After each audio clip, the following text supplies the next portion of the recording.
Hello, everyone, and welcome to A Talk With. My name is Rassilon Productions, and I'm here with a special guest. Introduce yourself.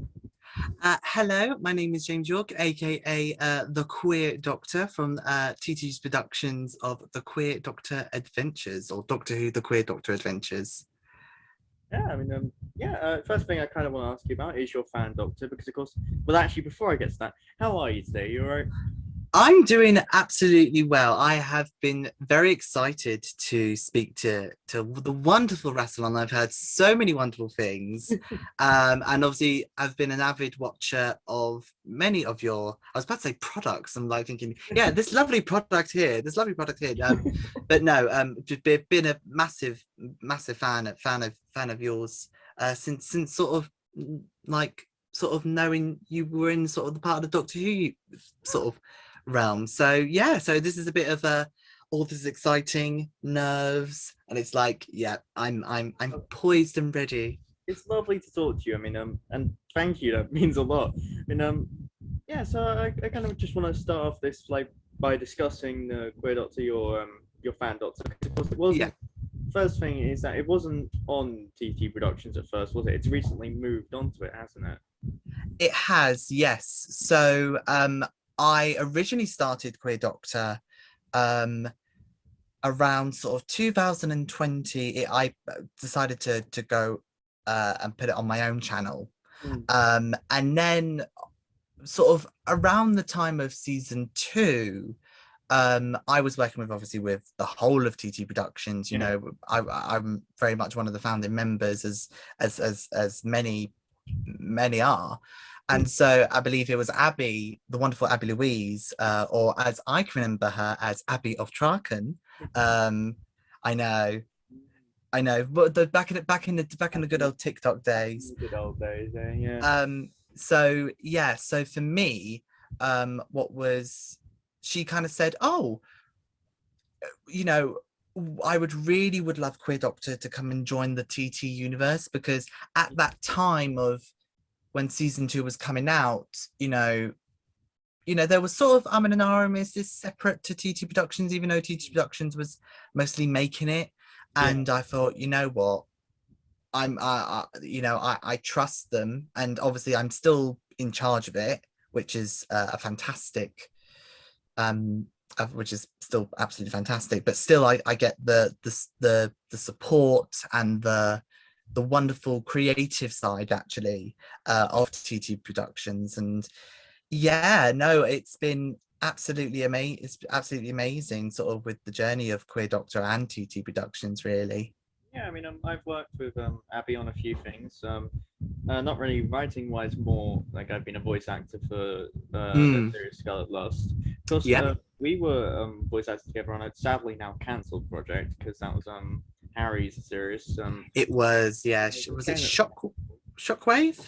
Yeah, Shockwave. It's sad that it was cancelled, but it was good Mm, to work with you on that as well. I think we did a Zoom call in which we acted as the characters, which is great. we did.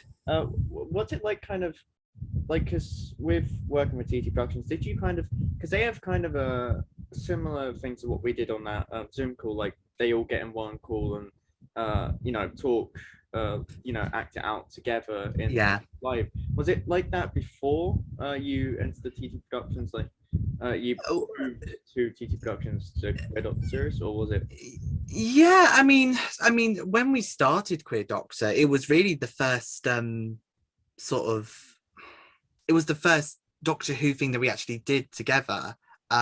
It was myself, Abby Louise, uh, Matt Barrett, Grace Beard, Lauren Lee, Zach Rosenfeld, and Ben O'Neill, that were sort of prior to sort of doing, or prior to doing Queer Doctor or any other of the TT production stuff.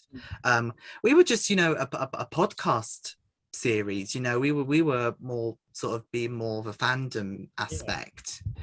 And then, you know, we used to have Zooms, and, not only, for rehearsals, yeah, um, we used to do with rehearsals very much.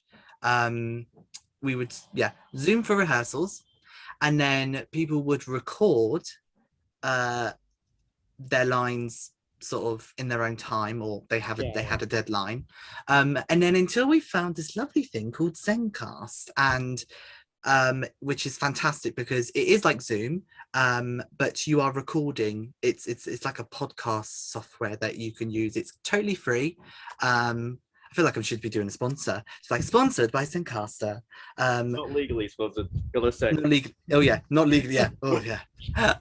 But you know, that's what we do now. You know, but also with the Zooms, it's a great social event. You know, we like to see how we are because we do socialize. You know, we have met each other in person. Yeah, I've seen pictures. It looks like amazing meetups. I mean, you all seem like great friends, especially like you get that atmosphere when you're going on the Zencast. Because when I was on it, and I'm in a few future projects, I believe, but it's lovely. It's like this lovely atmosphere. It's so well organized, and yeah. No, I mean, you mentioned like the TT podcast. I believe they've just started like TT Conversation, which looks amazing. If people want to check that out, definitely. We are doing sort of TT chats, sort of like one by one. Yeah. I believe that I'm going to be doing one myself very soon, so that's going to be interesting. But yeah, no, it's great. And also like we've got a Patreon as well, so you know we've got some exclusive content, so like lots of behind the scenes stuff that you know we'll be doing as well. So yeah, amazing perspective on it already. I mean, yeah, first, on to the next thing, like, because like, how would you introduce like the Queer Doctor to someone who hasn't listened to them or hasn't gotten into them yet? Like, how would you hook them into it? So for me, the Queer Doctor is very much an extravagant, flamboyant, sassy, takes no prisoners, you know, is very much you know, I am who I am, this is me, take it or leave it. Yeah. And you know, that's kind of how I wanted to sort of have the series. And to me, it was spotlighting you know, very personal stories, or you know, very much like have characters who are predominantly of the LGBT community. And really sort of also another thing was blending the modern Doctor Who series with the classic era. Yeah. And you know, kind of sort of mixing it all in to create the most fabulous brew, so to speak. Yeah, and I must love that your two ones that stood out to me were Winter Horrorland, and Feral, because I love the McCoy era. I absolutely adore it, and I could assume that you did too, judging by the use of those monsters. I mean, because I haven't really seen the cheese people being used in many audios, and Candyman occasionally shows up, but the cheese people, not really.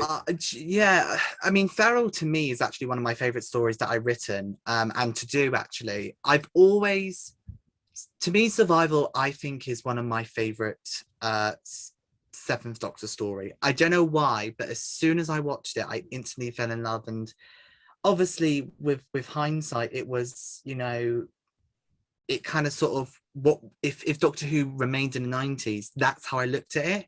Yeah. And I've always, when planning Queer Doctor, very early on, I always wanted a cheetah person or cheetah people story, and I wanted to set it in Africa. And you know, I wanted it to you know, yeah, I wanted it to sort of like, you know, really get into that feralness. And I really wanted to, you know, have this idea of that we all have something very animalistic, and it's whether you're put into the survival of the fittest. But I love it because everyone gets turned, and it's I just can remember thinking, am I going to have to find those yellow contact lenses that they had to wear and get some fangs?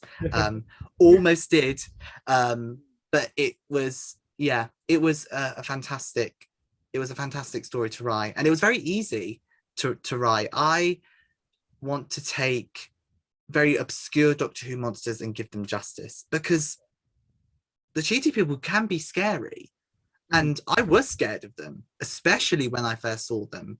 I was petrified of them. Apparently, like behind the scenes, they were supposed to be scarier, but they couldn't like afford the prosthetics. Like they had like, I think Anthony Ainley was on a Comic Con once talking about how they like had these huge fangs and they were like proper, like, but they ended up going more of the, as he called it, the teddy bear look, which Yeah. terrifying nonetheless. I really enjoy Survival. I think it's like the culmination of all of classic Who.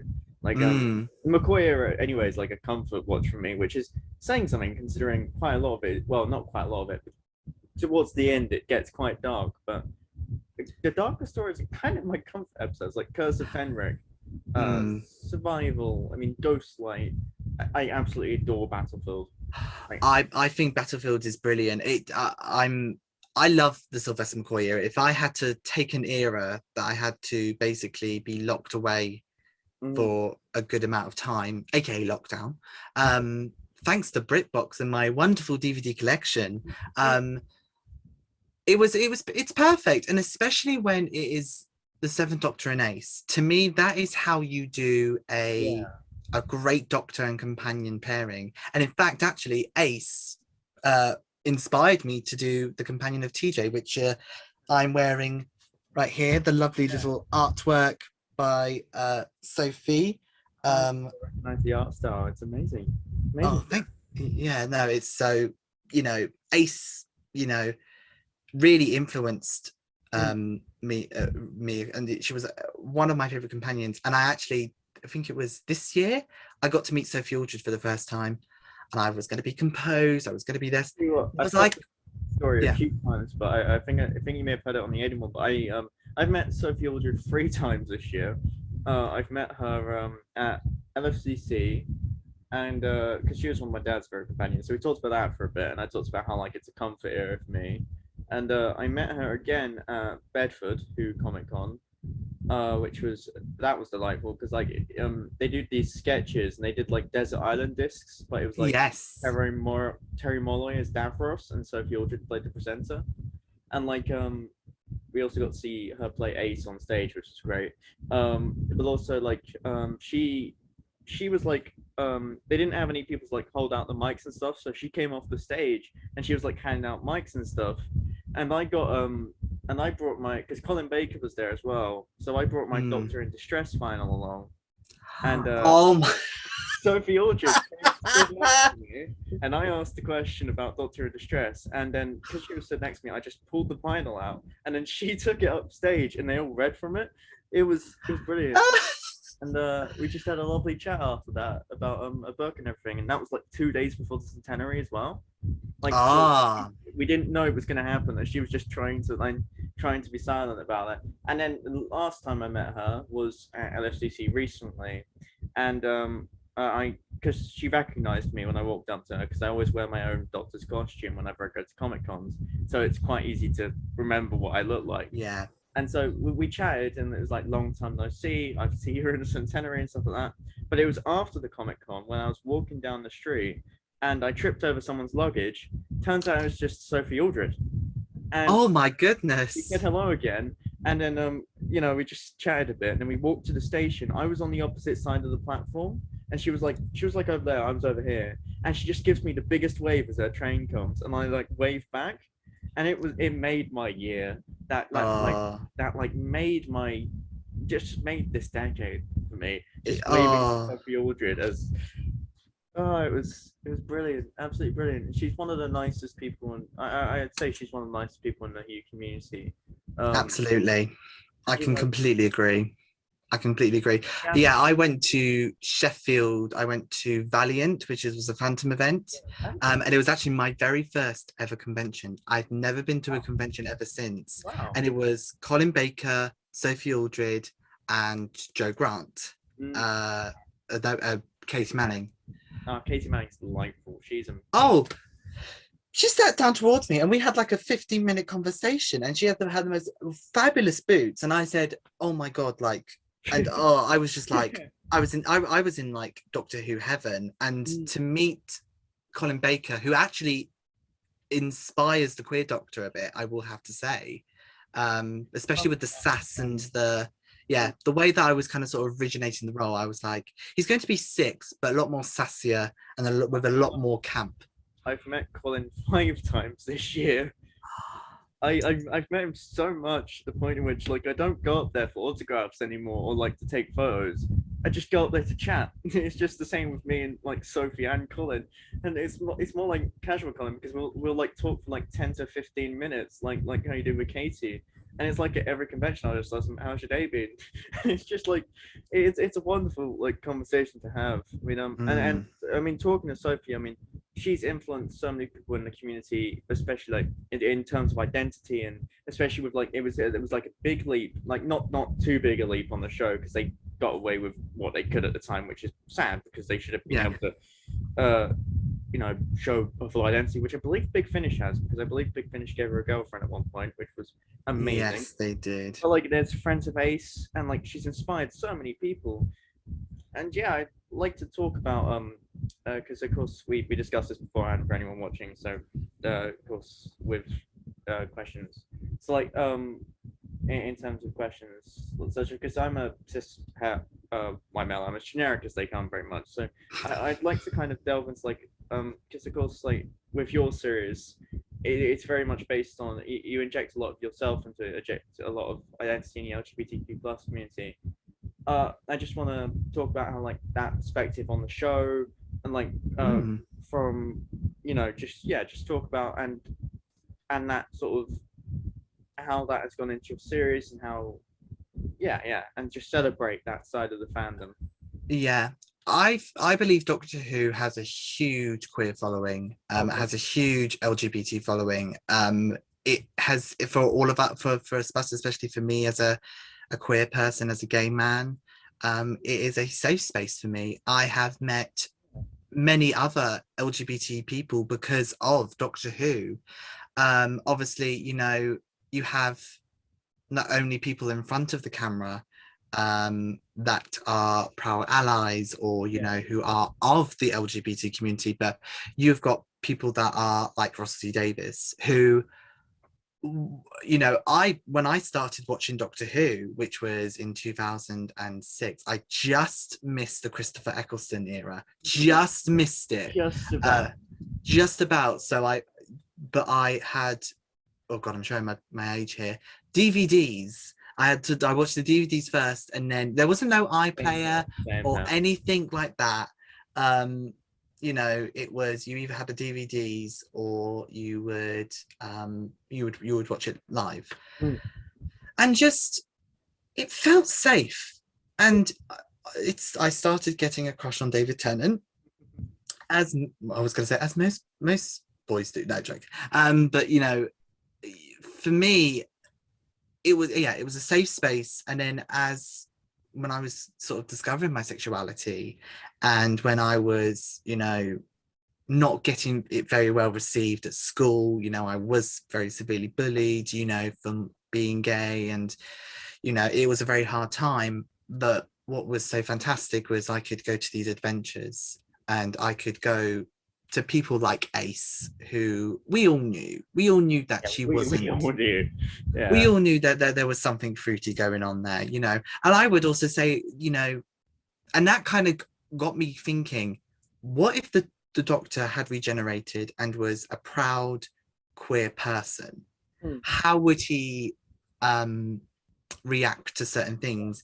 And especially when you're talking about going to the past and going to the future, especially going to the past, for me it was about teaching about what it was like to be a homosexual, not only say in the Victorian era with Bram Stoker, which I can remember writing a certain love scene, and a certain Jack Reeves playing the wonderful Bram Stoker, the kind of sort of reading the script, and he went, oh okay, this is happening. And then obviously we have all of us as the queer TARDIS team, all of us both in real life and in the series identify as the LGBTQ plus community. So you've got the Doctor, who is fabulously camp, he's very much a peacock, but he's proud of it. And there is a darker side to it. There is this case of, I've seen what discrimination is like, and I'm going to fight it. And then you have Erin, who is, you know, straight to the point. Yes, I'm going to do that. And then we kind of sort of delve into more of a same-sex romance with her in Winter Horrorland, and discovering that, you know, in the future we think it's going to be better, but it turns out it's not. And then we have TJ. TJ was very, very important because originally TJ was going to be set into the 1980s, and we were going to do a possible AIDS story. But then I thought, no, I'm going to set it more further into the 1950s. Okay. And just to think, what was it like as a teenager? Because obviously I was kind of thankful that, you know, and I think a lot of young LGBT people don't understand how grateful we are living sort of in the UK, you know, because it is legal, you know, we're not criminals, you know, but back then, you know, you could be locked up in prison. And not only that, you have the shame of the family. And, you know, why not have the Vashnirada, you know, invade a massive funfair, you know? And why not? Yeah. Why not? Just throw that in. That's the beeline. That's the beeline story. Yeah, I think it's really wonderful how you cover identity with the series. I think that's just I think what's wonderful about fan content is how we can tell those stories, how we can tell our own stories in a way, and inject ourselves into it, and our identities and personalities and our histories and our and everything, just generally our character. I think at the end of the day, that's why pretty much every fan doctor plays their doctor is, to be the doctor, essentially, to inject themselves into the role. And I think the way you've handled it, the way you've done it, is really just amazing. Thank you. Amazing arcs and amazing, just real human stories. And I think that's absolutely just the best way.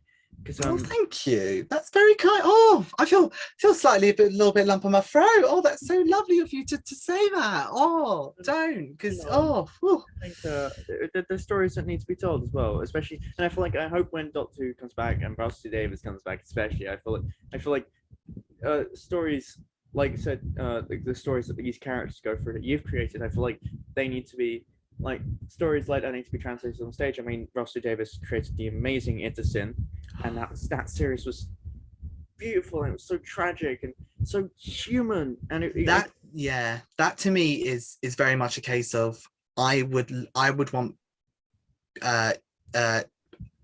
I would say secondary schools to possibly watch. Obviously not all of it, because some of it is obviously not suitable, but I would say I feel and felt very strongly that LGBTQI plus history should be taught. Oh, definitely. It's the same as, the Black Lives movement and the women's liberation. We need to talk about, everyone's liberation. Everyone. It should be inclusive, not exclusive to certain groups, and like certain, like, mainly just white men. Pretty much that's what history is. It's the white cis straight men. Honestly, they've had their time. It's time for us, as a white cis straight man, oh my god. No, I completely agree. I've just read you for filth. Oh my god. No, I completely agree.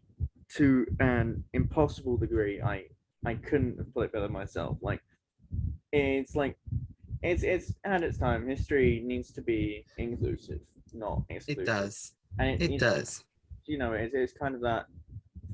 It's kind of that idea of history being written by the victors. If it's written by the people in charge all the time, it's like in charge at the time, and like it's influenced by the white men in power at that time, how can we possibly move forward? How can we possibly look at it from a different perspective? How can we cover history in its entirety when it's focused on one, like, group? And completely.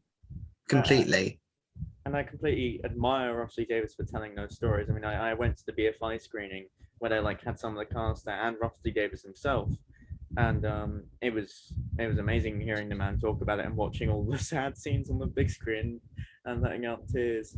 Like, Oh, it was hard to watch, but it is something that I think people do need to watch, and it is a very hard thing to do because at that time when it was broadcast, COVID was still a huge thing, and we were, in a sense, we were sort of in that almost in a slight parallel world, and it was almost like a Doctor Who story. It was, but actually saying that, a little, well, it's not really a spoiler, but in a future season of Queer Doctor, we are going to touch on the AIDS subject, because that to me is a very important subject for me, and so important. yeah, so important, and yeah.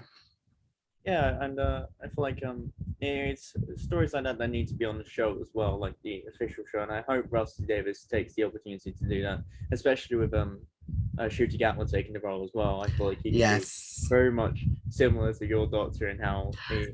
Do you know what? Oh, do you know what? Do you know what? When he was announced, part of me was like, yes, living work, and a part of me is like, is that mine and Dominic Martin's love child? Like, is that our baby? Like, because obviously everyone knows, the cutie as the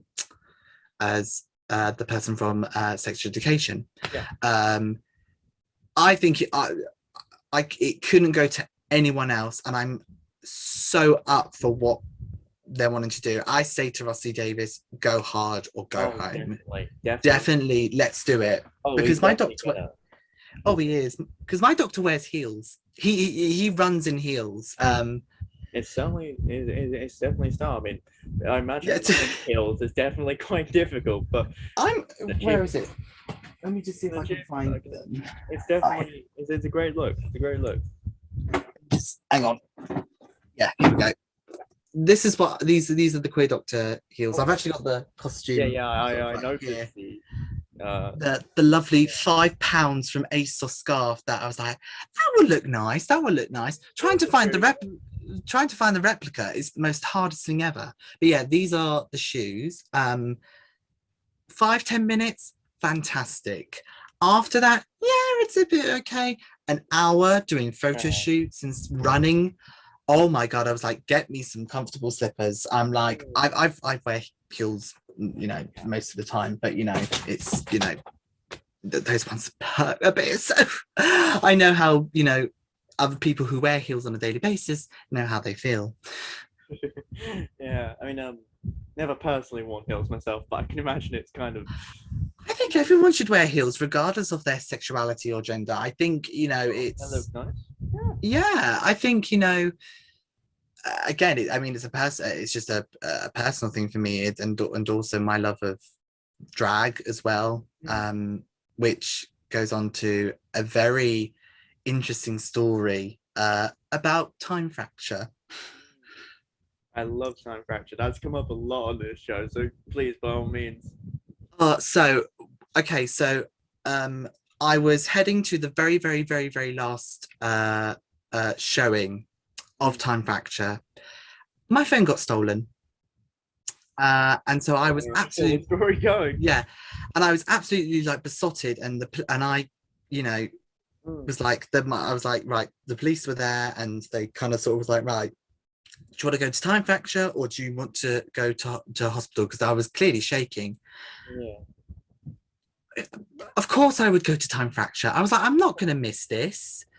I get to queue up, and I see the darling Ollivander, who is cosplayer that does all the they do the Miss Foster one, and Miss Foster. I actually saw them, I believe I saw them dressed up as Sam Tyler at FCC. Yeah, absolutely wonderful. Honestly, he was an absolute darling, because he helped me, Yeah. And then I sort of turned to my left, and I don't know how big your Drag Race UK knowledge is, but I know of it, and I've seen a few the contestants and stuff, and just things going around. Really, it's Tia Coffee. came over. Yeah, I know Tia Coffee because they did the video with her going into Time Fracture. Was that like? Was that? Yeah, so she basically was like, "Oh, are you okay?" I obviously explained, and then I was like, just chatting to her, but like a part of me was like, "Oh my god, it's Tia Coffee! Oh my god, it's Tia Coffee! It's Tia Coffee! Tia Coffee!" And I said, "Oh, like, my friend Brandon knows you, who plays TJ, Brandon McCaffrey," Yeah. and without a sliver of like of a second, she just goes, "Oh my goodness, you're the queer doctor," and I'm just like, Oh my god, that's amazing! "What?" Like, That's brilliant.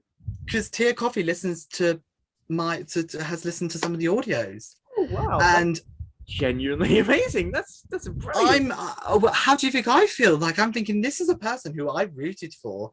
Mm. Let's just say she needs to come back for All Stars, but like, and I was just like, oh my god, she knows me. She knows. Blah, blah. Yeah, so my phone got stolen, but You met Tia Coffee and she knows you, so yeah, you so- know, what's this I think the universe was trying to sort of tell me something. I got my phone back in the end and stuff like that, but yeah, no, the Time Fracture, was absolutely amazing, and the atmosphere for the very last show, you felt the community and I you went to the felt penultimate everyone. one. Yeah, I went to the yeah. penultimate one because I knew more people going at the time because I knew Jack was going and I knew a few others were going as well. Yeah. Ballot, etc. So I went to that one and it was still a lot of fun. I went like 6 times in the end. There was one day we were going with because I was going up there and Jack was going as well, Jack Reeves, and then we went once, said we weren't going again, and then just completely afterwards she just decided, yeah, why not go a second time that day? We went in the evening as well. It was Yeah. I mean, but it was a brilliant experience, and I'll happy talk with it with pretty much everyone who everyone who comes on there. Oh, I can. That place was. I wish they had it 10 years ago, but even still, I mean, we had the experience 10 years ago. I never went. I never went because I couldn't get, because I live in Cambridge, so Yeah. I'm East Anglia, and obviously it was way over in Liverpool, and so for me that's quite a journey. I'm hoping to go to the Worlds of Wonder exhibit very soon before it moves to I think it's to Edinburgh that it's moving. Yeah. But no, that's my little sort of memory of What a memory. What a memory. oh, it made me feel special, and I rarely get that, with myself sometimes, and it just made me feel like, oh, I'm doing something that Tia Coffee listens to my stuff, and because Brandon had told me beforehand, and but to hear it from her. Oh yeah. So it's like the instant recognition. I can imagine it's like insane. I imagine it like no further, like no previous meetings, just instant recognition. I can't imagine how like. Yeah. And I wasn't wearing a costume. I wasn't wearing the costume. I was wearing the Ace jacket. So yeah.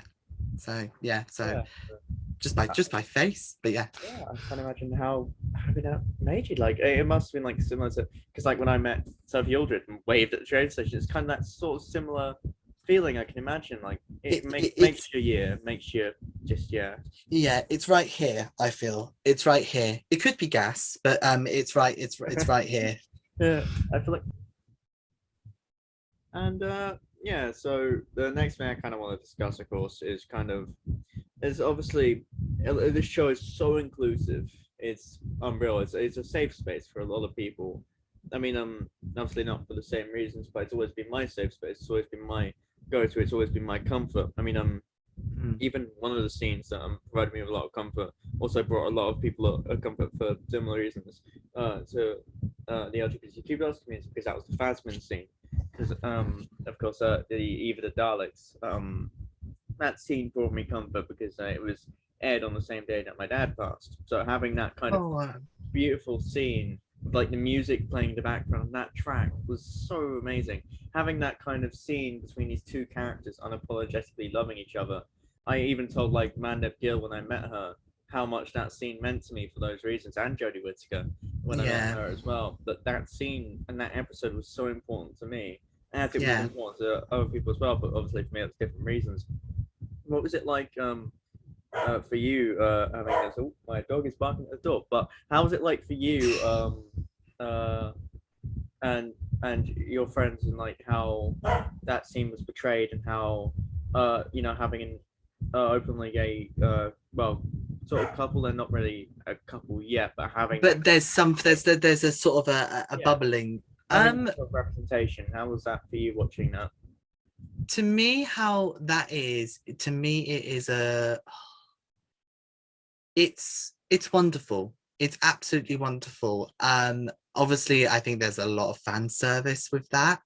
But for me, it shows that, we are a community and we are part of this, and we do have Yeah. these feelings, and everything like that. For me, it was so important.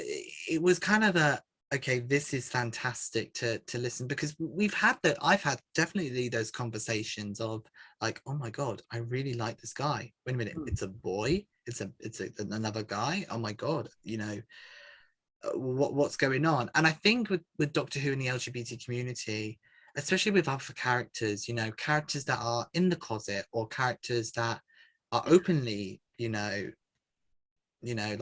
Captain Jack Harkness, you've got Bill Potts, you have, you have so many, you have so, and obviously, like, other like in Torchwood, Torchwood, honestly, the most bisexual show you could ever show. Yeah. Oh, that show is amazing, and it's like, it is the most bisexual show on television. Gotta say, like, and the way it does representation on there is like, oh, my dog has just walked in. Hi, Marley. Aww. Yeah, small cameo there, although you can't see him, although he's determined to get in frame. It's determined to. It's like, I'm ready for my close up, Mr. Mooney. Yeah, I mean, but yeah, back to Torchwood. Torchwood it's got a lot of great representation there. I love Jack and Yanto's relationship. Of course, I don't really like John Barrowman all that much, but I think, I think regarding John Barrowman, I think, it was a bit of a, I'm a little bit funny with that as well, but I think that's not the character of Jack, splitting it off from the author, like the death of the author and all that, but character. I feel like Jack is probably one of the most, it was kind of like the first open step of the show in a way to kind of show, like, say that people are represented, people are, we are, of course. Then it took like an ungodly amount of time to have some more representation with Bill as a companion, but having Jack in series one was such a bold new statement. We're here for you. We are including you in this. We can't just have like it dominated by straight white people. That's not what the show is. Especially for a show where you can go anywhere, meet anyone, be anyone you want to be, and doing good in the universe. You can't have that dominated by straight white men as it has been in the past, unfortunately. Yeah, unfortunately, and that's the brilliance of the show. That's the brilliance of Doctor Who, is that it's bringing communities together. And as a geeky gay guy, to me, I looked up to Captain Jack Harkness and kind of realizing, oh my god, that I wish I could be like that. And then I'm gonna say this. I feel very much, in a sense, with the Doctor. I think I think he's dabbled in. There's no word of lie. He's dabbled in both sides of the pond, so to speak, or is. I believe it's in the novels. There is a lot of chemistry between him and I think it was a companion named Fitz. The Eighth Doctor and Fitz. They definitely had a lot of chemistry, and apparently there's some heavy stuff. Some steamy stuff. Romantic. It's very steamy, and it's nice to see the Doctor kind of, because he's, well, not really. They're an alien at the end of the day. They don't really. They don't. Like, there was one line in series 10 that I absolutely loved, and it was when the 12th Doctor was just Ian, and he was talking to Bill about how the Time Lords took a gender, and how it was like, I feel like that's just like, it's like I kind of casually just passed on, I was a little boy, there was a little girl, and like how it just doesn't matter to them at the end of the day. They're just who they are. They're the Doctor. That's all you need to know. They're the Doctor, and whoever they date, doesn't matter whether they're the same gender or a different gender or whatever. And at the end of the day, the show is kind of love incarnate. That's what the character is, love incarnate. They have their dark sides, and they have their Mm. hate-fueled moments. But at the end of the day, what the Doctor is about is kind of spreading love throughout the universe, righting wrongs, uh, you know, providing justice to the universe and spreading love and happiness and being kind. I couldn't put it better than myself, and that's what it is. And and I think, and again with Queer Doctor, that was kind of sort of the overall message: is love always wins. Love will always win. It doesn't matter how much hatred there is in the universe. Hatred has to stand aside with love. And as much as we all love each other and care for each other, and unfortunately, in the LGBT community, there is internalized homophobia, there is internalized transphobia or biphobia, or Like prominent example is like certain writers and actors in the Doctor Who community that while openly gay have a lot of internalized homophobia and transphobia, because I believe James Dreyfus is openly gay. I mean, if anyone if I'm wrong in that, please correct anyone, please correct me, but I believe he's openly gay. And he goes after trans people all the time, and I think he even like sent a homophobic remark after Owen Jones at one point. oh my, it was like Owen Jones was like he was I believe he was bashed in the street, and he said, "Oh, good." That's exactly what James Dreyfus said. And I've had my fair share of dealings with Dreyfus, like, or as I call him, James Doofus. There was one night. I'd only just like joined Twitter a few weeks before that, but basically, he made a transphobic tweet, and I just called his master boring and said, "There's a special place in hell for you right next to the pigs," which ended up being more of an insult to the pigs. I was going to say the pigs are probably more fabulous than him. I'm not being funny. The pigs are more cleaner than him, so Yeah. And then I kind of just spoke out and said, "This isn't right. Like, genuinely, like, this is horrible. It's appalling comments. Your master was very boring, by the way, and like going like because they won't listen. They won't listen to like any critiques that you throw at them. So it's kind of like when addressing a transphobe or a homophobe, for me at least, when addressing them, it's kind of like the only way to kind of like talk to them about these issues, because if you do talk to them, they'll like throw like, oh, but they'll just throw like a random excuse or something, or they'll even say that they're not transphobic or homophobic when they're being blatantly transphobic and homophobic. And it's kind of like you have to kind of start off a conversation by like sort of starting it with something else and then slowly getting there. It's getting their attention. Yeah. And that is unfortunately how we have to deal with a lot of homophobia, transphobia, biphobia, lesbian phobia, anything to do with LGBT or any anti-LGBT views. Yeah. I mean, but the thing is, we are human. Yeah. We are human. We are still on this earth. We're sharing this earth, whether you like it or not. And I believe it's the case of we're here, we're queer, get used to it.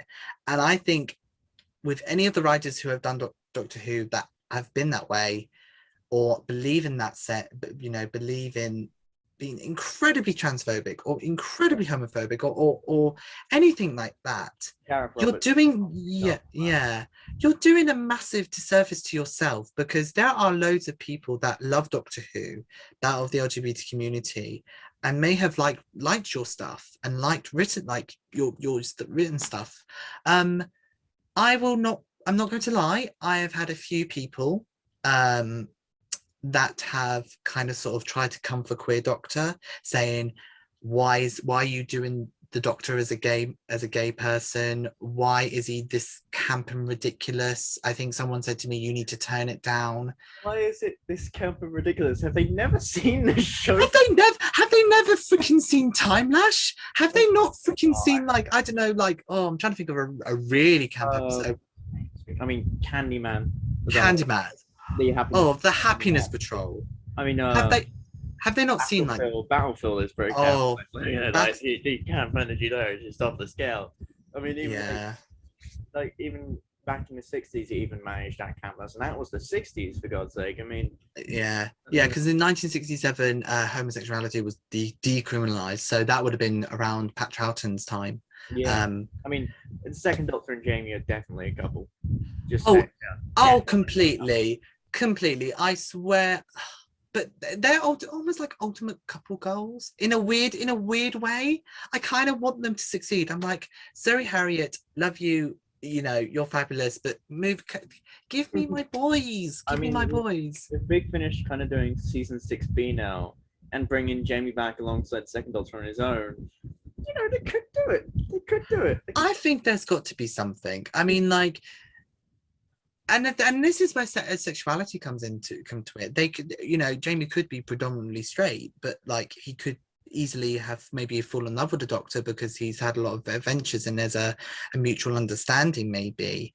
But I think again coming back to the criticisms of why make something queer, why make something like Doctor Who queer or do something like that, is because why not?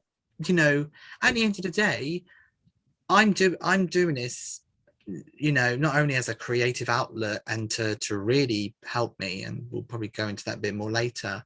Yeah. But for me, it's to help young LGBTQI plus people to know that there is a queer Doctor out there, or there are predominantly queer companions, and we go onto these adventures, and it's all about love, say today. And if there's people that have written for Doctor Who or starred in Doctor Who that have that have these particular nasty views, all I have to say is sashay away, because we do not need you.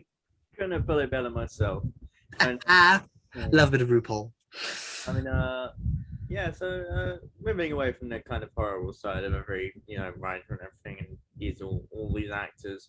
I mean, yeah. I mean, with the show, as you said, it's a safe space for people. I mean, even like at Pride, and I think it was 2008, they showed like they showed Journey's End because people couldn't make it home because it was on the same day, so they just showed Doctor Who at Pride. That's that's brilliant. It's incredible because that was like television event of the century. Oh, that to me, Stolen Earth and Journey's End, that to me is how you do a finale. And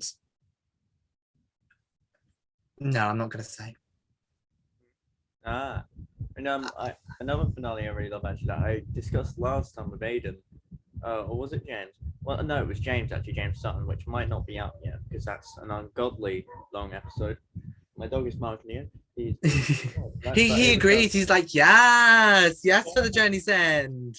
It was what was it? It was Last of the Time Lords and that 3-part. I find this really overhated. That one really overhated and underrated at the same time. I don't mind it. Is it one of my personal favorites? No, but I can appreciate it, and I can fact that bringing back the Master, and to me it was about, okay, so to me it was about upping the ante of the finale. So you have to think it was the Battle of Torchwood, and it was having doing the age-old question, who would win in the fight, Daleks and Cybermen. Okay, so now we've got the Master. What would he be like if he infiltrated the world? And I think it's a fantastic political thriller. Oh yeah. Fantastic political thriller. The second part is probably one of my favorite political stories of Doctor history. I think it stands out as like it's amazing, and it really shows off the Doctor's chemistry of the Master as well, and reintroduces it in a new way. I mean, talking to the Doctor and Master, there's obviously some of them there. It's pretty evident from like all of the show that they are partners. Because of course, I feel like, who's your favorite like Doctor Master couple? That is a very good question. In a weird way, and it's going back to Seven, it would have to be Seven and Ainley.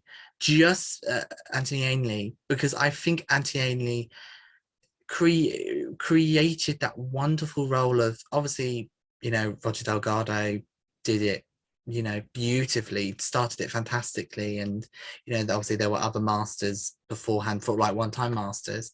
And so for Anthony Ainley to be this conniving, evil, but then still have that sort of camp sensibility, and then to I would have to say Seven and Ainley, or if I had to go to modern, it would have to be 12. It would have to be 12 and Missy, even though I am still of the feeling that Misty should have been the Rani. Oh, That's an interesting take. That's a very I really, she should have said, well, you should have called me the Rani. I really would have liked that. Not to say that, having a female master yeah. shouldn't happen, because I think it should. I think it really sort of opens some boundaries of, if you could do a female master, you can do a female doctor. And heck, you could do probably a male Romana and Rani. Yeah. That would be very interesting to do, really. To kind of have that Big Finish sense. have their female monk as well. They do, yes. So it's good to gender bend. It's good to gender bend some acts, and it's an experiment. It's an experiment. As long as you know what you're doing, and as long as you know what Oh, yeah, cool. it's well, in a sense, going back to into Horrorland, actually, we gender bend the Celestial Toymaker, played by the wonderful Chelsea Lagan, and it was written beautifully. But yeah, it was written beautifully by Ben O'Neill.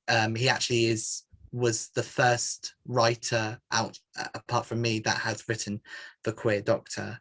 Oh, wow. And he's been an absolute godsend. He's been an absolute godsend, because there was a time where we were doing season 2, or I was writing season 2, and I was just like, I was getting writer's block with 2 stories. Yeah, I'm going through writer's block right now. It's hell. It's hell. It is for those who want to do their own Doctor Who series, do it, but be aware that you're going to get, if you're going to try and write a whole series, you're going to get writer's block galore, and it's going to be the case of, I don't know what to do. And then I don't know, I'm trying to remember if he asked me or I asked him. I said, could you have a look at this script, or like look at the story outline? Can you do it? Can you write it for me? And he wrote Knights of Stockbridge. He twisted it and turned it. It was absolutely brilliant. And I said to him, well, if that case, write the season finale, which ultimately was Winter Horrorland. I said, it needs to include the Toymaker, it needs to include Candyman, and it needs to include a love story between Erin and a recurring character that was coming back, called Jennifer from the Nightmare Museum.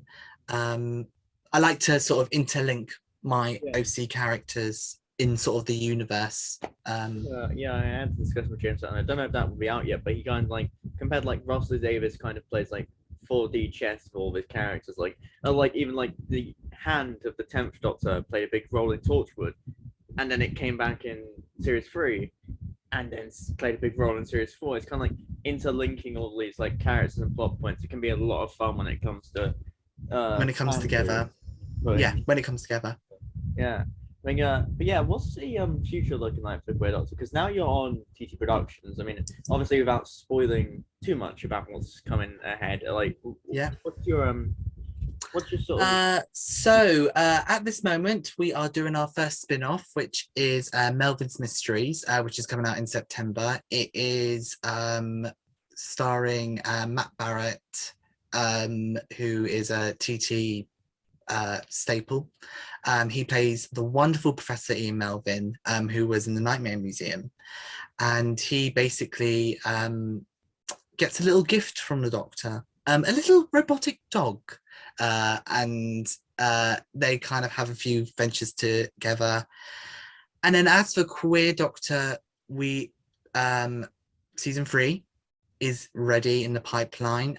We are hoping to, we're hoping to cast very soon.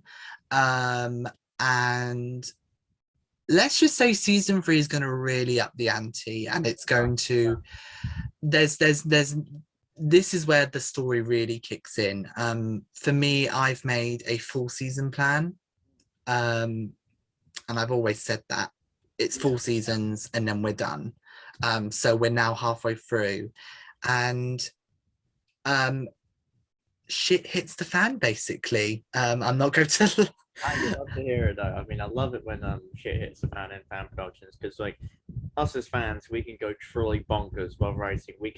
It's limitless. It's a toy box. We can do pretty much anything. Yeah.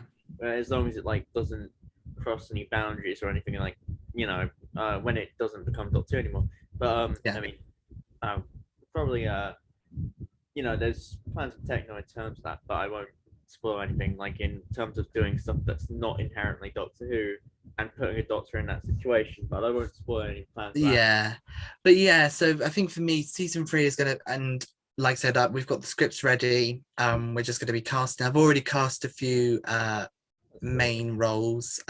So just watch this space. Obviously we've got our Spotify, that we, all the stories are there if people want to have a listen as well. Great to have it on there as well. Great to have it on Spotify because it makes it pretty accessible to everyone. I mean, I know YouTube is really accessible as well, but Spotify is kind of dedicated to audio, so I can imagine. Yeah, Quite. but yeah, but I have a little bit of a question for you. What was your first thoughts on listening to the Queer Doctor? I mean, as I say, I absolutely adore, like, it's the way, like, with how you inject, representation and yourself into the role. I think that was the main thing that stood out to me. I absolutely love how Gambit is. I love how it dials it up, and I just, and especially with the Seventh Doctor villains, I absolutely love their inclusion. As I mentioned, I think yeah, I just really felt like it was really human, and I really love that when it comes to fan productions. I really love when writers and actors inject themselves into the role. I mean, I'm doing the same with Techno, and I'm sure pretty much every fan Doctor does. But I really loved how you did it with this, and the scripts are really well written, and it all came together beautifully, like really well edited, really well edited. That was I started from scratch. I literally started from scratch. I started doing the usual jigsaw that used to take almost a full weekend to do one episode, and now I can do one episode almost a day if I had my cup of coffee in the morning. And to me, it and I don't know whether it's with you, but it really helps your mental health sometimes, and it really it saved me from lockdown, because obviously lockdown was really hard. I had lost my granddad in the midst of it, not from COVID, but from no, it's fine. He went just before my nan's birthday, so that was his get out of jail free card. So but it helped me. It really helped me. And again, it was coming back to the idea that Doctor Who is a safe space, and and for me, it keeps me going. And it keeps me going that there are people in our community that like to listen to it. Because honestly, especially, I still consider myself as a newbie Doctor. I'm kind of like, do people like still want to listen? Still people like, and I get those thoughts of, oh my God, no, they're not gonna like this. Oh God, no. I get a lot of self-doubt. I think at the end of the day, people really enjoy your content. I mean, Tea Coffee listens to your content. So I know. but also, like, I started in 2020 as well, actually. Back in, like, I think I started a week into lockdown or something. I can't remember exactly when I started. But, and it was, I didn't know anything about audio editing, or even, like, I hadn't, like, even written a story before then. I just kind of threw myself into it for, I'd be good at this. So I passed my English GCSE, so I must be good at writing. So I thought, why not? Yeah. And the thing is, for me, writing really helps, and you can really get there. There's a few storylines and a few scripts that originally, were supposed to be a part of it, but lo and behold, like any other production, they just didn't work out. So and that relates back to like how what I was saying about you injecting yourself and injecting how it represents pretty much everyone in the LGBTQ plus community. But, like how that kind of works is like with it can be therapeutic to do so. It can be just as important to you. I can imagine it's just as important to you as it is to tell these storylines as it's much to people that listen to them, because I imagine how amazing it must be to feel represented in something. It must be I'm pretty much represented in everything. As I said, I'm a generic but even still, you until you see yourself, or until you do it yourself, because this is going to be short news, but I wasn't really supposed to be playing the Queer Doctor. I was supposed to be more behind the camera, and but because I was with my best friend best friend Jack, and me and him when we were very young, we used to play Doctor Who and Yeah. used to come up with Doctor Who storylines, and he would be the Doctor, I'd be the glamorous companion, both female and male, and I just didn't want that to stop. And so I kind of sort of said, oh, I'm thinking of doing it. And, for whatever reason, he was like, look, I don't think I would want to do it. How about you? And I went, I don't think I could play a doctor. I don't think I could do it. And then, yeah. Yeah, I mean, you playing the Doctor and very successfully and very magnificently. I mean, you play it amazingly in the role. You're amazing in the role. But yeah, most of my ideas came from my childhood as well. I mean, Dark Days came from like when I was a kid. I'd write story ideas and I'd write these lists of doctors, and I hadn't watched stories like Meglos at the time, so I just wrote Meglos Doctor and like Gango Doctor, and like I'd come up with all these crazy combinations and everything, and I'd play the Doctor in the playground. I did very much the same, even though not many people in my school liked Doctor at the time, and they were a Catholic school. They were very quite strict. Oh no! See, I went. Yeah. Whenever I mention I went to a Catholic school, everyone kind of understands. I went to my primary school. Is Christian. Well, it's Church of England, but it was very Christian based. It would be nearly every single lesson we would have to say the Lord's Prayer and that malarkey. So you can imagine, sort of, two little like geeky boys, taking the quiet area, because it looked like the proper TARDIS. It looked like a TARDIS console. And we were playing, and doing all this gobbledygob and everything like that. It was so much fun.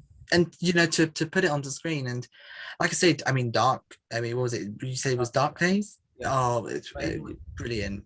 Even like techno and the film I'm making, because I haven't really, because I'm going to uni, I'm going to be a film and screen student soon, so that would be fun. Excellent. So, I decided to make the film that I'm making because of, obviously I've been through a lot this year. A lot of life-changing events have happened. Yeah. So I decided to kind of channel it into like my creative process, into like to it. I do, and I did just film the scene yesterday actually, and I think it was one of the biggest scenes I've ever recorded. It was insane. Oh wow! And to do it, I say to anyone who wants to do Doctor Who stuff, do it. Yeah. Don't let us who have done it for some time, or people that have done it for years and years and years, or people that are going into think you got to think we all had to start somewhere, and like I said, Dark Days is fantastic. Your work is absolutely amazing, and it's honestly it is, it's fantastic, and we have to celebrate each other. I think and that's sometimes what's the best thing about our community, is that we celebrate each other, even if it's just a simple retweet, or if it's simple like, or it's a simple the community show. Shout out to Jack there. I know. Oh yeah, I mean, I've been shouted out twice. I still would like, I mean, obviously I don't know what he's doing at the moment, but I would love to do almost like a myth makers sort of film thing with him. But I can remember when I think it was his first or second episode, he said, Doctor Who, the Nightmare Museum. I swear to God, I screamed. I screamed in the key of Mariah Carey Wolf Whistle. I was like, oh, that is the best description I think I've heard for anything ever. Thank you. Yeah, I believe I've got a badge in my coat, and it's just almost stabbed me, which was naughty coat. See, this is the thing. Like with costumes, it's like sometimes they can be absolutely lovely to wear, but this scarf is a bane of my existence, because when I try and take a photo, it just switches. It just this. I'm like, no, I want to take this. No, don't, just does that. And yeah, this is I thought, just show it off, and and obviously you're wearing your, is that your techno doctor? No, just pretty much just what I wear in general, really. I mean, why not? I go around kind of like my casual wear is kind of just, I wear suits all the time, like literally all the time. I've worn a t-shirt twice this year, and I wear like all these different suits. This shirt mainly, actually, the Colin Baker season 22 shirt. And I also brought one of John Pertwee's Freddy shirts recently, and I wear that quite quite a lot of the time as well. And I like wearing trench coats as well. Yeah. That's a I like wearing long coats. Like I have a red one, a green one, a beige one, and I wear them all the time pretty much. I think it's just people just have to express themselves at the end of the day. I think that's just and that's fantastic, and that's all as I think us Who fans we want to do is just express ourselves, yeah. And when we hear the little groanings of the TARDIS, you kind of sort of like, where are we going? Life is ultimately adventure. Yeah. It brings people hope. It brings them joy. I mean, the TARDIS in itself is very much a safe space, and I think the TARDIS can really represent the Doctor Who community. And it seems small on the outside, but as soon as you head in, it's this huge, welcoming. It's just so magical, and like, although you have like Twitter and Instagram, which it can be hellscape sometimes, a hive of Oh, yeah, completely. I think some people need to be banned off Twitter, but that's a story. That's a conversation for another day, darling. But but you dig deep enough, and you find you find your group of people. You find the people that like writers, creatives. You find people that Yeah. And you are and really just enjoy being with you. And I think and that's what I would say about the people that are like TT Productions, and of course they're to me, they're not just people that I do audios with, they're really lifelong friends, and in fact they really helped me through difficult situations, and we all help each other out, but ultimately my Doctor isn't a Doctor without his companions, and I have to thank Grace and Brandon for being absolute sports, and just for really and for anyone who has voiced or done anything for Queer Doctor, and to really just make someone's dream come true. I know how that's corny how they sound, and even speaking to you, it is almost like a dream come true in a way. Wow, that does mean a lot. It really does. So it's we all want to support it's magic. It's absolutely magical. All right, so the next thing I kind of want to ask is more or less more about the origins of your characters. So of course we've talked about you injecting like yourself into it. You're injecting LGBTQ plus history and representation, and sort of the general origins. But like when it actually came to lockdown and starting in lockdown, what was your kind of creative process? My dog is barking again. That's all right. I don't know why he's never barking this late at night outside the door, but I'll let him in a minute while you talk about like yeah, sure. what's your creative process like in lockdown, because that's kind of a so when I started with Queer Doctor, there was a lot of ideas in my head, and it was the case of, okay, how am I going to present it? Okay, the only way that I could think of probably presenting it in the best light is to do from audio, because I still am a huge big Finnish fan, and thinking, okay, let me start writing some scripts. So what I tend to do is, or what I did was I thought, okay, do 6 2-part stories, so that's 12 episodes. So that's basically a modern series run. Series, yeah. So but have it with 2-parters, because I love a cliffhanger. I think a cliffhanger everyone loves a cliffhanger. I love a good cliffhanger. Big side note, what's your favorite cliffhanger? My favorite oh gosh, you really put me on the spot for that one. Oh, how dare you? I am gonna have to say my favorite. I'm gonna have to go for. I think it's the one that really sort of like really sticks into people's minds. I'm actually going to go with the very first Dalek cliffhanger, where we don't see the Dalek, but we see something coming towards Barbara, and she lets out an almighty scream. Yeah, it's a classic. It's an amazing cliffhanger.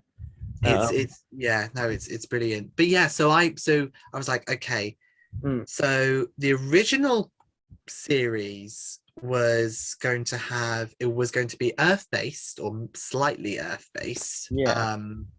We weren't, Erin was originally called Madison, and she was going to be a history student, and she was going to be kind of sort of this punk rocky girl that, was, very much the case of, there was elements of like, I'm very smart and I'm going to be really punky and I'm just going to be full of attitude, and kind of sort of the Doctor sort of takes, they're kind of almost like a sibling rivalry kind of, but then I kind of had this sort of epiphany moment of, we never really, especially in the modern series, we've never really had a female companion from the future. Yeah. And right. Yeah, we haven't had a like properly from the future. Yeah. So I said, okay. Then came Deep Space, which is the first story. Yeah. And so I was like, okay, we're not going to set it on Earth. It's going to be something around the planet, but it's going to be on a spaceship. Mm-hmm. In hindsight, I didn't know coronavirus was going to be a thing because it's about plagues and stuff like that. Yeah.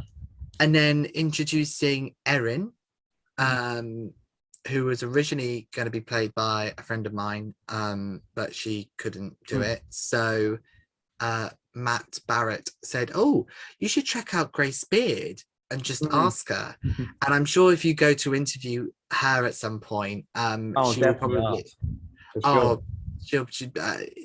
honestly, she's one of my very closest friends. So is so I think nearly everyone in the TT Productions, but like, she reached, if it really wasn't for her, I don't think Queer Doctor would have season 1, it wouldn't stand.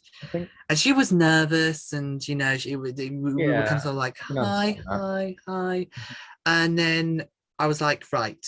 And then it is with any series, with season 2, season 3, and with season 4, I've got all my seasons planned. I even got the finale planned. I've even written the first episode of the finale already, and that's probably going to come out in like 2024. So you can imagine kind of like my brain's going, so but yeah, no. My cat might be joining us in a minute. Oh, he's so cute. My eldest cat, his name is Tommy, and he's a ginger cat, and if he jumps up, don't can please Tom. He'll jump up in time. He's quite old now. He's around 16, 17. Oh, that's good age for a cat, because I'm a huge cat person. I love cats. Oh, here he comes, I think. Here he comes. Here we go. Come on. Yeah, he's struggling to get up. Come on, buddy. Come on, you got this. Oh, there we go. Come on. Up here. Yeah. Oh, hello. Yeah. Oh, is he Oh, he's so adorable. Oh, he's like, yes, I'm here. The party shall start. But yeah, so for me, it was very important to have a character, to have Erin, very much. Oh, sorry, I can't say it. Gorgeous cat. Gorgeous cat. But yeah, but no, it would, for me, it's like, I go by figuring out what the titles are going to be first, then the storyline. Then it's I can remember, I mean, some titles originally for Deep Space was going to be the Toxicast's Incursion. Hills Are Alive was going to be called the Deep Drowning. Rooms of Skaro, which kind of all had of Skaro in the title, but it was something else I can't particularly remember. We were supposed to have an Ice Warrior story in season 1. I love a good Ice Warrior story, but I suppose we were, with the script is there, and we got some of the cast, but sometimes the story just doesn't follow through. It doesn't. But yeah, no, for me, it's the case of, what am I writing? I write the story outline of what I'm going to include. So from beginning, middle to end, have the cliffhanger. I then write it. I then sort of like go to, so for example, if when Ben wrote Knights of Stockbridge and went to Horrorland, he went to me. I read it through. I made lots of notes and corrections, and well, not lots of corrections actually. He's a fantastic writer, and you know, when I don't know whether it's when you have the opportunity of your characters being written by someone else, Mm. a part of you is like, I really hope they do justice, and you feel protective. You feel ultimately very protective of your Yeah, characters. yeah, I get that Um, feeling. Yeah, so for me, it's you know, but he did a fantastic job. He did an app. I as soon as I read the script, I was like, oh, we're going there. yeah, We're going there. But yeah, my writing process, and that's with anything that I do writing wise. yeah. I think of something, and normally it happens when you least expect it. And as a Mm. writer, you could be doing so. I have like a 9 to 5 office job, and so I'm just writing. So I'm just doing my reports, and then just suddenly, what if we had like a story where, I mean, it's not going to be a story, but if people want to take inspiration, how about we do like the Zygons, but like on like a really spongy planet. Hmm. Mm. You I know, usually get ideas at like 3 a.m. or like it just happens. It just completely out of the blue. It's always like it's always happened, and most of them don't go ahead. Like most yeah. of them, it's just having the idea, writing down a few things, see if it goes anywhere. If it doesn't, that's just another Google Doc that's going to be permanently in there now, and I'm not going to bother removing. Like, My Google Docs is yeah, I had to do a bit of clearing because there was a lot of just like half-ended scripts and you're just thinking, oh my god, apparently, my one is so bad that my storage is full on my email, so I can't receive or send emails, nor can I make any new Google Docs. That that was the yeah, that started the other day, which was I didn't expect, and I've got to go clear a lot of it now. But that's just one of my emails. I'm setting up a few more, so I can still continue to do what I do. yeah. What are you doing sometimes? This is the first time I've actually put a pet on my channel. I haven't actually shown any of my pets. I feel very lucky. I feel sort of blessed that we have the first pet on your channel. You're right. You gorgeous boy, aren't you? Yeah, Yes, you are. He's looking at me. What on earth is that on the screen? It's another human.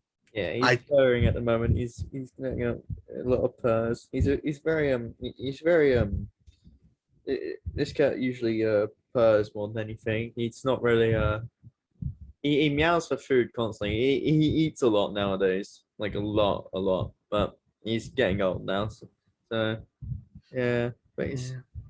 still got that youthful spirit, haven't you, Tom? Oh. But yeah. So going on. So you also make music. You Yes, were in, as you mentioned while we were off call, you talked about Doctor Who, the community show, the awards, and you actually won an award for your I music, which was I did. I so. did. Yeah. Yeah, I just thought I'd ask about the music making process, what it was like to win that award, even though it wasn't really a serious like award, like proper like it was still like it was I can imagine it was a grand like kind of gesture in a way. It was so empowering in a way. Do you know what? So when I had did music for my own stuff with Queer Doctor, and Mm. I use Music Maker Jam, and I'm very much the case of a music really can sell a scene, and I'm very much the case of I really want to make people. I don't want music to overpower something. I want it to really make the scene just 10 times better. Yeah. So Abby Louise, who was in charge of Before Vastra, which is a fantastic Paternoster Gang prequel series. The fact is that was her first time writing and being charged for series and Yeah. getting the attention that it got. You know, it really helped. I think it really sort of helped. But yeah, I was nominated, and I was thankful for a nomination. Mm. And you know, when you're sort of like, you get nominated and it comes to the award Yeah. ceremony, you know, it was New Year's Eve. I was with Mm. my dear friends. We were all around a house and we had Papa John's. We had a few vodka and lemonades in us, and but a part of me was like, I'm not gonna win. I'm not gonna win. I'm not gonna Yeah. win. And once Um, and then I was shocked. I literally, I swear, I just did this. And obviously Joe Eddings presented it because I won also for Venus Flint yeah. as well, and to win Mm. and being a newbie, and I've never done musical training at all in my life. I've Yeah. never done any singing Mm. or like any like playing instruments or anything like that, you know. And to me it was like a booster. It was like, oh my god, my music's is it that good? And you know, I get told by TT Productions and people that do listen to my music Mm. that it is really good, and I'm like, oh my god, thank you so much, because I would rather someone say to me, your music's not that good, you could do this, and be constructive criticism. I Yeah. can take that. But when just like, you know, it's brilliant. And to me, I love making music. It's another passion for me. I love music. I'm a huge music, you know, I love dancing, music, and you know, I think Doctor Who and music, Oh you know, yeah. there's certain songs, you know, and I you mean, know, going back to the McCoy era, I think that's got some of the most atmospheric music in the entire show. Some of my favorite tracks, I mean, Curse of Fenric, yeah. Battlefield, even like season 24, like Delta and Abandonment, season 25, Remembrance of the Daleks. I mean, Survival's. do do do do do do do. That scared me. That It's is, I so can play that on the atmospheric. piano, and obviously I did a little when doing the music actually for Feral. I actually wanted to pay homage to Mm. that music, so I did a bit. Yeah, I did yeah. like a little twinkle of it. But no, I think to me, Murray Gold again. Oh Loads of yeah, people say Mario there's God. music. Oh, he's just absolutely brilliant. But I think it's Kevin McClough and who Alright. else? Mark Who? Ives? Yeah, I want to say him. He did the seventh. Uh, Like yeah. He I'm did. trying to. It's also like Yeah, Dominic Lynn did some of this. He did some of the Colin Baker stuff as well. yeah. He did the I yeah, I love that. Ooh, there we go. That's one for the bloopers. Ah, it moved. And so for me, music is so important with Doctor Who. oh yeah, it makes And it in. it does, and it really makes you pump up. And in fact, there are some songs that I just will listen to. It's instrumental. And Like, yeah, I will I've listen to. been listening to mainly Murray Gold tracks. I love Martha's theme. Hmm. Okay. I love Martha's theme. I feel like that's the best companion theme out of the bunch. Voyage of the Damned is like, I think I saw a comment once that called it like the Bohemian Rhapsody of Doctor Who. It like has every emotion possible into it. I mean, Martha Triumphant, that one's a great one to listen to. But I feel like one of the ones that I listen to the most at the moment is Silence in the Library. I feel like that Ooh, song, that entire soundtrack for that episode sums up Doctor Who so well. It's literally yeah, the music in that episode is Doctor Incarnate. It captures the mystery, it captures the emotions, especially the greatest story that never was. Never to no, no, not the greatest story that never was. The greatest story never told. That yeah, that that track is just I used it in a Dark Days episode once because I felt like it was like I was writing like what would I do if I was writing the penultimate episode of Doctor Who ever? Like and it would start like Doctor Moon and such like as the last incarnation. And so I used that to kind of finish it off because it kind of has that it's just such a it sums up the show to me. I love it when a track can do that. I mean Chef yeah, Boy and stuff like that really sums up the show for me as well. yeah. I would have to say the one track that to me sums up Doctor Who is All the Strange, Strange Creatures. Yeah, yeah. So you have to think that I first heard it for the series 4 trailer. Now, I want you to imagine you're sitting there, you're watching the trailer for the very first time, and the bit where it goes dum dum dum, dum and you see David Tennant, oh brilliant. Catherine Tate, oh brilliant. Martha Jones, what? I Rose don't Tyler, actually imagine. what? I don't And actually like, imagine I was there. I oh, saw I it. was, oh, it was just like, It was insane. It was an insane time to be alive. I mean, you just had to be there, really. I mean, what it's like. I can't remember. It was like Corridors and Fire Escape. That was one that played like it was after Partners in Crime, and they did Coming Next. And it was like the entire season, and that trailer was insane. It's one of the ones that I'm most nostalgic about. Or was it? No, it was after Voyage of the Damned actually, and it was like all of series 4 in like one trailer, and it was it's still like it's aged so well, and it's like it's brilliant. brilliant. It's like it's so brilliant. Yeah. But then coming up to sort of recent ones, I think one of the best, with especially with the new composer, I can't remember what he's called. Cigar and Akinola. That's it. I think his best score has to be Demons of the Punjab. Mm. I love Demons of the Punjab, but there's also one that there's two more that stick out to me really. There are quite a few in the grand scheme of things. I loved his music for Flux, like that soundtrack in the Halloween apocalypse when it's coming to the cliffhanger, and they do like the intense like. Was it violence? Like it was violence, and it's like that sense of dread and hopelessness. It was perfectly encapsulated in that music. And the editors who have edited produced it together, they really let that song shine, which is what I loved about how the Murray's music was treated. Yeah. And I love the Spyful soundtrack. I feel like the real Oh yeah. esque kind of really worked with the show. They really Yeah. adapted that sort of way of doing things. Of course, I love the Phasmin theme from Eve of the Daleks. That song just it's a beautiful song. Yeah. It's really like, and I knew another one. It takes you away, and there's one moment in the episode where she's saying she's lost more, she's loved more, and the violins like really kick in, and it just adds to that scene so much. Like Yeah. it was just a perfect score for that episode.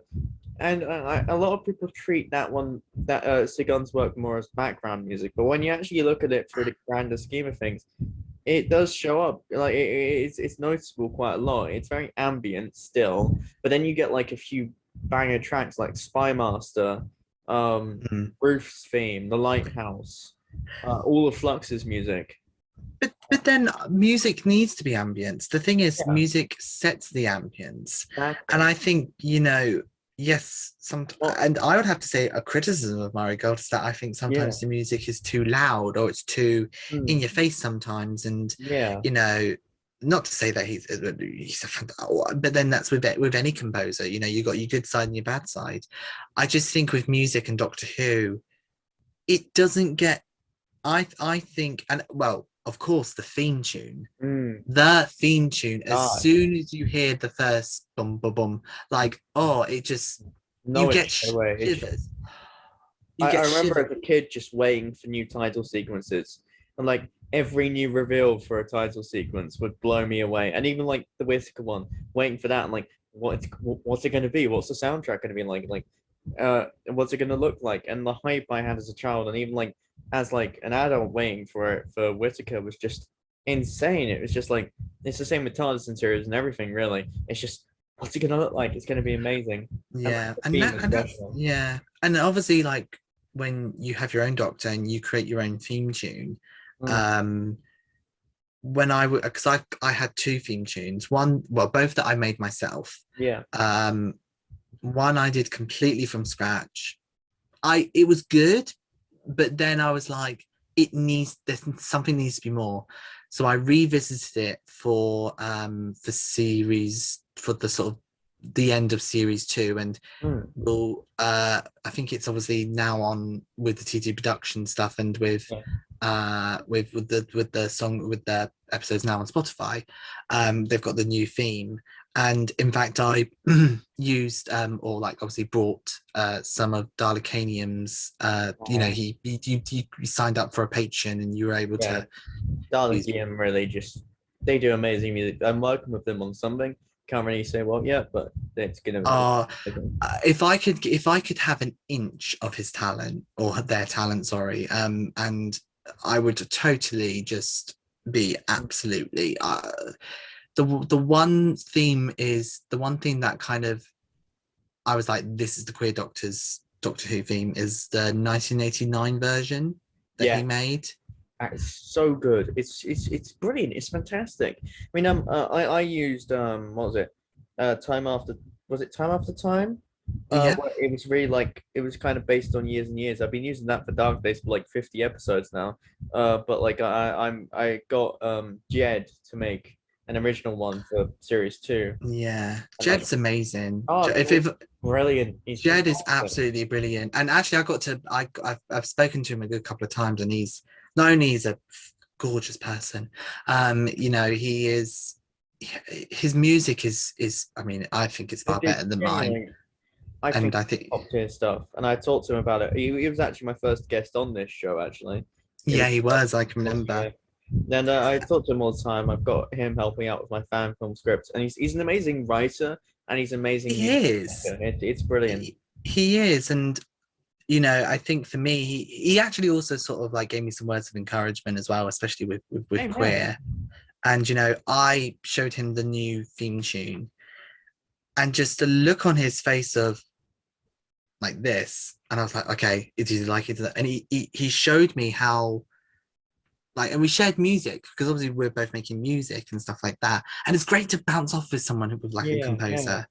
Um, and again, he's absolutely. I would love to meet him in person. Again, there is a few big fan doctors that I would love to meet and to work with and to kind of have a basically almost like to have my maybe possible my doctor involve, and Mm, I'll happily, the thing is yeah. how I would want my doctor to enter is very much like Madison Montgomery in American Horror Story, surprise bitch, I bet you thought you'd seen the last of me, that kind of sort of Yeah. sassy, I get what you're saying. Yeah.